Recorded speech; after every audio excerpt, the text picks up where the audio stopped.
प्रदेश के कई जिलों में आज तेज बारिश, ओलावृष्टि, आंधी तूफान और वज्रपात की घटनाओं के बाद जनपदों के अधिकारियों को सीएम योगी आदित्यनाथ ने स्पष्ट निर्देश दे दिए हैं।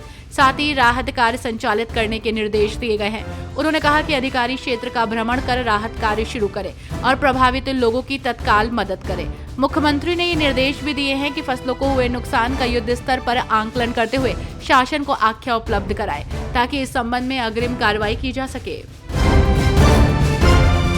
उत्तर प्रदेश सरकार ने राज्य कर्मचारियों और पेंशनर्स को बड़ी राहत देते हुए महंगाई भत्ते में 2% की बढ़ोतरी का ऐलान किया है। मुख्यमंत्री योगी आदित्यनाथ ने राज्य कर्मियों के व्यापक हित को ध्यान में रखते हुए वर्तमान 53% महंगाई भत्ते को बढ़ाकर 55% करने का निर्णय लिया है। ये संशोधित दर 1 जनवरी 2025 से प्रभावी होगी। उत्तर प्रदेश सरकार आलू उत्पादक किसानों की आय बढ़ाने के लिए आगरा में अंतर्राष्ट्रीय आलू अनुसंधान केंद्र की स्थापना कर रही है, जो पेरू के आलू अनुसंधान संस्थान की शाखा होगी। इसके अलावा सहारनपुर और कुशीनगर में एक्सीलेंस सेंटर खोले जाएंगे। किसानों को कम समय में अधिक तापमान सहने वाली और अधिक उपज वाली प्रजातियों के बारे में जानकारी मिलेगी और उनकी आय में वृद्धि होगी।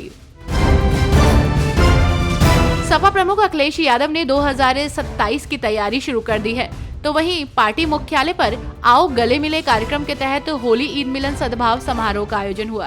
कार्यक्रम में हिंदू, मुस्लिम, सिख, ईसाई सभी धर्मों के धर्मगुरु और बड़ी संख्या में गणमान्य लोग मौजूद हुए।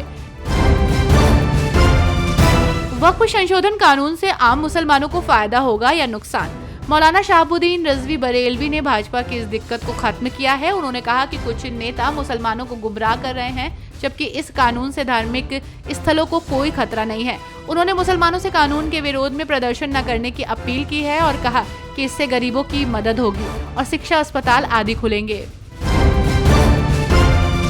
संभल की शाही जामा मस्जिद के नाम बदलने के विवाद के बीच भारतीय पुरातत्व सर्वेक्षण द्वारा तैयार किया गया जुमा मस्जिद का नया नीले रंग का बोर्ड फिलहाल गायब हो चुका है।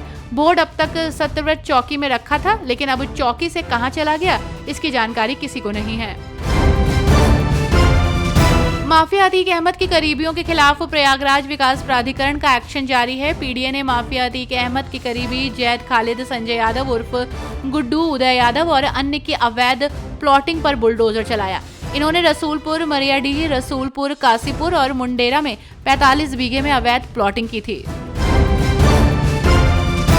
उत्तर प्रदेश में बिजली विभाग के निजीकरण की संभावनाओं को लेकर सियासत तेज हो गई है। समाजवादी पार्टी के राष्ट्रीय अध्यक्ष और पूर्व मुख्यमंत्री अखिलेश यादव ने इस मुद्दे पर भारतीय जनता पार्टी पर जोरदार हमला बोला। उन्होंने कहा, बीजेपी सरकार बिजली का निजीकरण करे जनता की कमर तोड़ने जा रही है।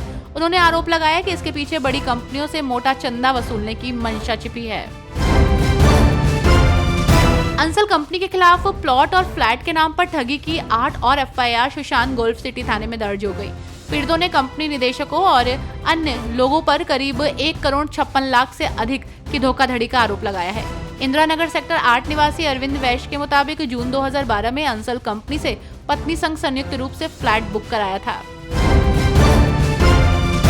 नवरात्र के बाद अब महावीर जयंती पर भी वाराणसी नगर निगम की तरफ से एक महत्वपूर्ण आदेश जारी किया गया।